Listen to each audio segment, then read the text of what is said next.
Hello and welcome back to our channel, iConcept Sports.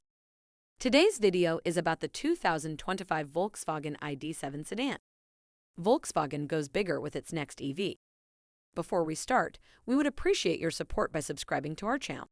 This helps us bring more content to our viewers. And if you also comment on my videos, that would really help my channel grow. We bring accurate information and we hope you can appreciate that. Volkswagen's ID.4 compact SUV is already in its third model year, and the ID Buzz Retro minivan comes next. It's only logical that the next ID will be a sedan, and it will be dubbed ID.7. The ID.7 is still more than a year off. The ID.7 is built on an enlarged version of the modular electric drive matrix platform that undergirds the ID.4 and ID Buzz.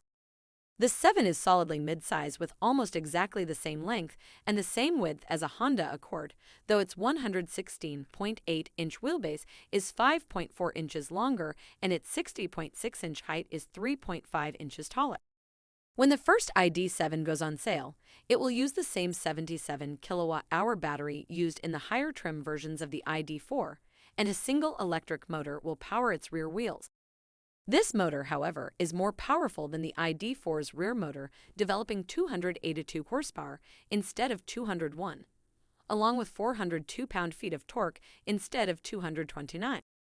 This increased output comes from more powerful permanent magnets, a stator with more windings and wires with a larger cross-section, and a more efficient cooling system that includes a liquid-cooled and gearbox oil circuit to maintain the proper temperature in the motor. Just as in an internal combustion engine, using a heat exchanger with a liquid circuit in combination with the oil serves to heat up the oil more quickly after a cold start, lowering its viscosity and friction. The helical teeth in the reduction gears have also been micro-polished to reduce their friction. This powertrain efficiency is complemented by the ID.7's much improved aerodynamic performance compared with the ID.4. Now, this is not a comparison between the ID.4 and ID.7, but we want to put it in perspectives so you can understand better. The sedan's longer and lower body facilitates a more streamlined shape. Combined with details such as a steeply raked windshield, smoothly curved roofline, integral rear spoiler, side air vents to help airflow around the wheels, and a roller blind to block off the radiator in front, the ID.7 achieves a drag coefficient of 0.23. By contrast, the ID.4's CD varies from 0.27 to 0.29, and with its 3.8 to 4.5-inch taller roof, it punches a much larger and more ragged hole in the air. In fact, the small SUV has about 30% more aerodynamic drag than the new sedan. Volkswagen says that these improvements give the ID.7 a range of 382 miles, according to the European standard.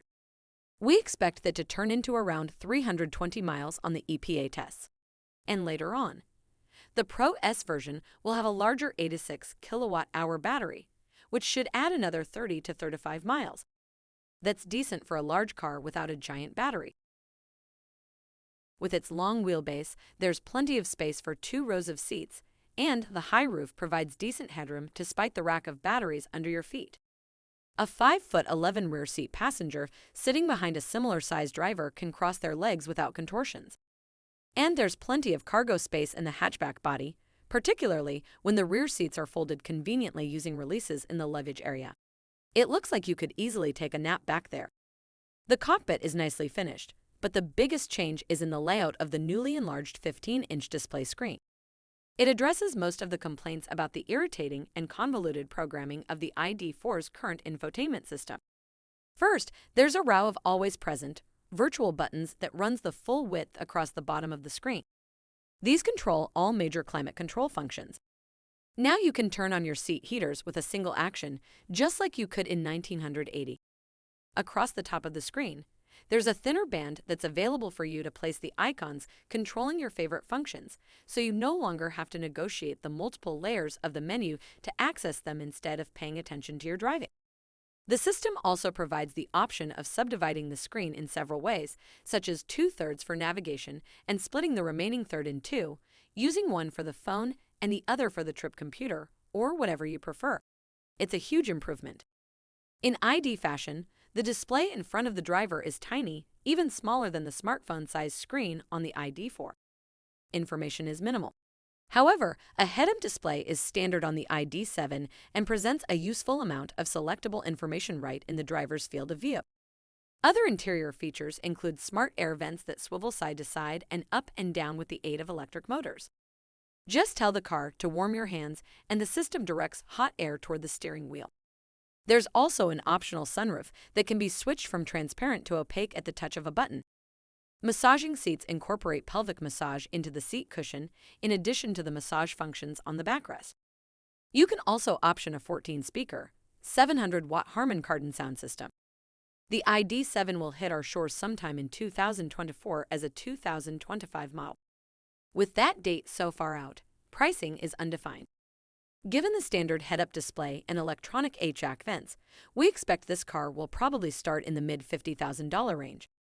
It will be assembled in Volkswagen's Emden, Germany plant, meaning it won't be eligible for an EV tax credit. While such a price used to be solidly in luxury territory, in these inflationary times it's barely above average, meaning Volkswagen's electric sedan can still claim a people's car mantle. Now this will conclude our review from today. Thank you for listening to this information, and we would love to see you come back to our channel.